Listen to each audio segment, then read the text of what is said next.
Welcome to Keeping Score. I'm Rick Horrow.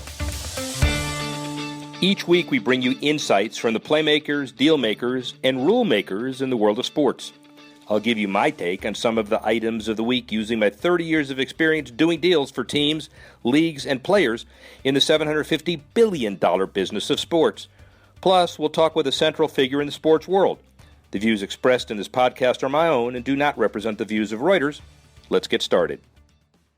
Busy month in sports. I'm in Boston, which is not relevant to today because we're talking about NBA, and it's cold here, and it's cold for the Dodgers, who go west with a 2-game deficit. But that is a huge event that normally takes center stage. But no, we're going to talk about the opening weekend of the NBA.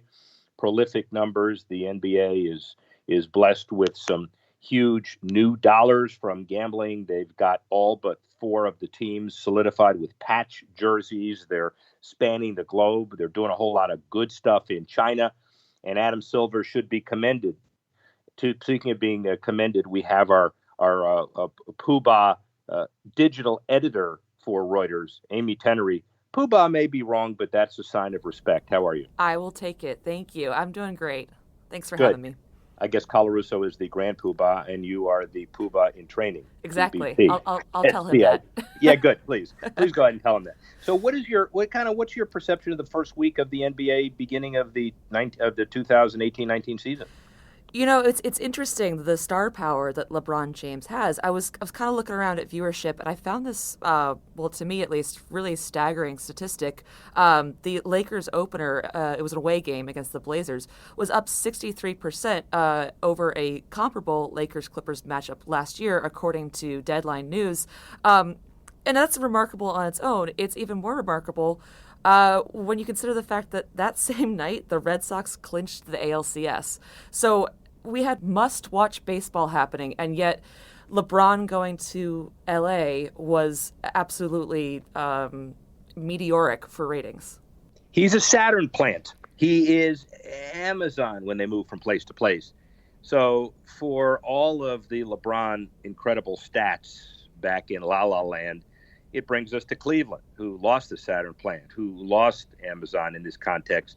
And so, the Lakers' gain is the Cavaliers' loss, but leads us to a pretty significant interview. Our buddy Len Komoroski, he was the Eagles senior VP and COO of international of the Eagles, International Hockey League Cleveland Lumberjacks. He was involved with the Minnesota Timberwolves. Cum laude graduate of Duquesne University in 1982. But more important, he's the current CEO of the Cavaliers and the Quicken Loans Arena organization, the Lake Erie Monsters, the Cleveland Gladiators, the Canton Charge. So he's the guy, basically, that's driving the future of the basketball and other sports operations in Northern Ohio post-LeBron. It's a mission, it's a passion, but he has some interesting perspective. Len Komoroski. With one of the rising superstars, but he's already risen. He's risen in a number of places. He's risen in Philadelphia, and now he continues to rise in Cleveland. Len Komoroski, CEO of the Cleveland Cavaliers. How's that for an intro? Oh, hey, Rick. Always great to talk to you, and, look forward to chatting here. Well, so a little bit of elevator speech on your career. You've certainly been diverse. You're one of those few guys, positive in the industry, that has used training in another sport to solidify your position in this sport, an Eagles guy, other things before that. Talk a little bit about your career and how you ended up in Cleveland. Well, I would say, first of all, I've been a lifer in sports and got the bug early. Going back to my native Pittsburgh, Duquesne University, started off with, you remember Edward J. DeBartolo Sr., and he had the Pittsburgh Penguins and an indoor soccer team called the Spirit, and started off there at the old Civic Arena in Pittsburgh, which was a phenomenal place to be because he was in everything, as you look at it, and all the different sports, including the 49ers and the Pittsburgh Maulers, the USFL, and more, and operating the arena. But ultimately worked for the Miller Brewing Company sports marketing arm, which gave me a great entree into a number of different sports and working on the other side of the fence in terms of maximizing sponsorship deals and leveraging it to move product. And then part of the startup of the Minnesota Timberwolves, working with some terrific friends in Tim Lewicki and John Thomas in the industry, which we had a great start there. And then really from there, I guess the next significant move was being part of the Philadelphia Eagles, where, playing a leadership role on the business side. And we had the great opportunity to build the business team. We had one of the worst venue situations in sports and Veterans Stadium, and no practice facility to speak of. And then out of that came the NovaCare Complex and Lincoln Financial Field, and a lot of great things on the field as well. And then I guess, as is the case, I like to go somewhere where there's a lot of opportunity to go nowhere but up. And, at that time, the Cavaliers had the worst record in the league, had last in revenue, last in attendance. So we had nowhere to go but up, and made the move over with the Cavs, and we've just had a phenomenal run. We've got a great owner in Dan Gilbert, who enables us to reach for the stars. We've been one of the top revenue teams in our league. Have been fortunate enough to have a great run on the floor, and now in the middle of transforming our arena with a huge renovation that will keep it state-of-the-art competitive, while we're also in a number of different sports. We have a American Hockey League team, we have a G League franchise as well, and then we're also partners in the ticketing platform Access, along with AEG and TPG, and also have or in the esports world with our 2K franchise, NBA 2K franchise, and partners with the League 11 Legends franchise and group 100 Thieves, which has also been a terrific experience too. So we've been very blessed, moving forward in a really positive direction, and continue to grow. And with an owner like Dan, you never know what's next. I mean, right now we're working in partnership with with the Fords and also with the Pistons relative to a potential MLS franchise for Detroit as well. So it doesn't take much for people who understand the business of sports on this show to realize your background is about as diverse as it gets. You hear that Len cuts across a number of sports, but a number of disciplines, whether it's management, sales, corporate side, football, basketball, obviously now MLS opportunities as well. What do you think is the sustaining principle or principles that cut across all of these experiences and opportunities? Well, I would say, and I get that question often, and there's so much more similarities than there are differences. Certainly on the field or on the ice or on the court, there's the nuances and the substantive differences as far as play and the league rules and the collective bargaining agreements. But as it relates to the business of sports, about, the fan experience, which thankfully has become paramount in our industry. And so there's a laser focus on creating unbelievable experiences, which is the way it should have always been. And as we know, and Rick, it wasn't too long ago where it was all about winning. And, unfortunately, we're not all WWE where you can say, hey, we're going to win every game. But, half the teams have to win, half to lose. And you try to create a sustainable platform there as well. But we can control creating amazing experiences. And so you've seen just a dramatic transformation in sports. You've seen a dramatic transformation in venues. In fact, that's what the Quicken Loans Arena transformation is all about, is creating incredible public spaces and great experiences throughout the building, with a building that's been functional. We've been fortunate to be 11th in terms of live entertainment activity in the U.S. via Polestar and 32nd worldwide. But, we've been more functional than I would say offering a premium engagement experience. So that's been huge. And then certainly from a sales and marketing, branding, all those components, they all apply. All those factors are across the board. The digital space has exploded across the board. Each league has its own nuances. I think we're fortunate to be part of the NBA, which is truly a global league. When you look at the NBA and I would say the Premier League are probably the two most global leagues in the world right now in terms of their reach and popularity on a strong basis throughout the globe. And that's probably an X factor for our league that's been just amazing to watch and be part of.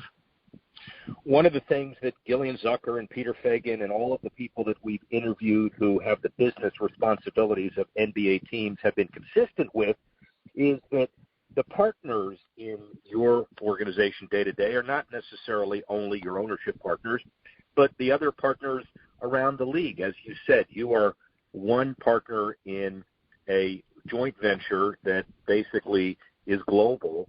And are you, I guess I really know the answer to this question, but you're far more compatible and synergistic with your other teams in the NBA than you are competitive on the court. On the court, obviously, you want to beat the heck out of each other, but best practices and sharing of issues and commonalities. Talk about that for a minute. Well, I would say this, first of all, and having been, I've whether it be interning in baseball, hockey with the Penguins, football with the Eagles, obviously with the Cavs, even exposure now with MLS, and these are all great leagues as you go across the board. But there is the NBA, in terms of the focus on the business of sports and their team business operations group, which I know you're well familiar with, is truly an X factor. I mean, the investment by our league to work with teams to become, basically like a McKinsey of sorts, working with or across the teams, exchange of best practices, what's innovation that's applying in any industry that can be applied to the teams, visibility of information and data, readily accessible to all the teams. So like you said, there is so much collaboration going on throughout the entirety of our league on what's the best way to build the business, because ultimately, as you know,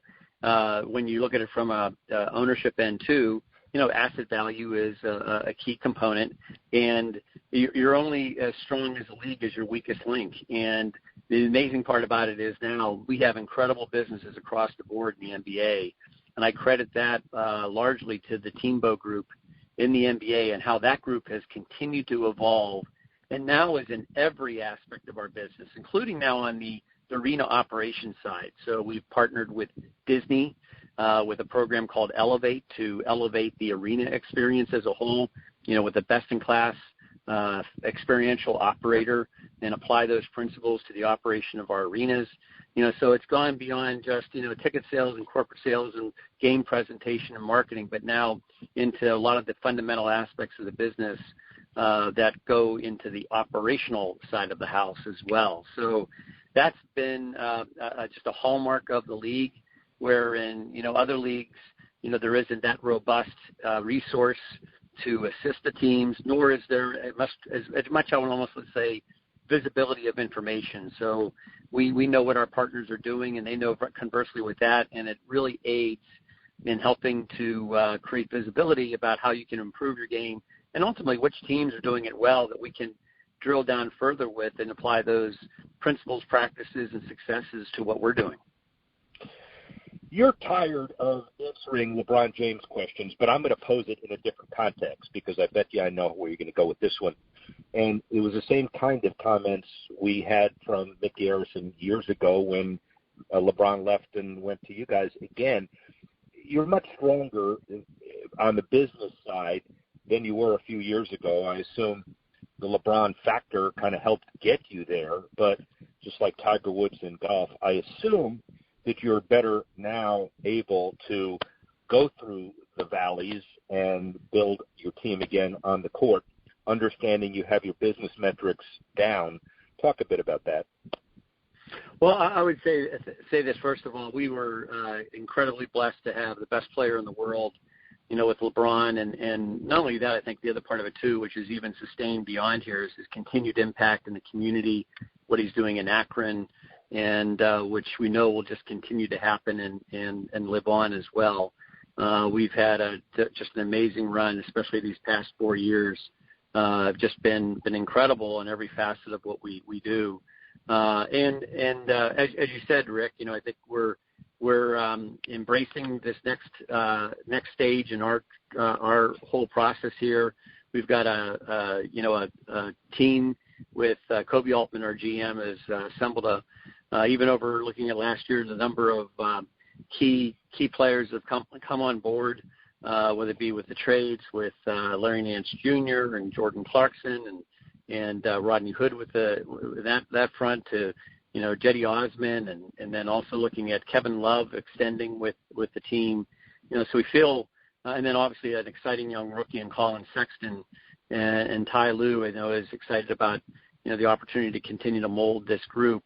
And as you said, from a business end, I think the part of it that dovetails with that nicely as well as our city. Cleveland is going through an amazing renaissance right now.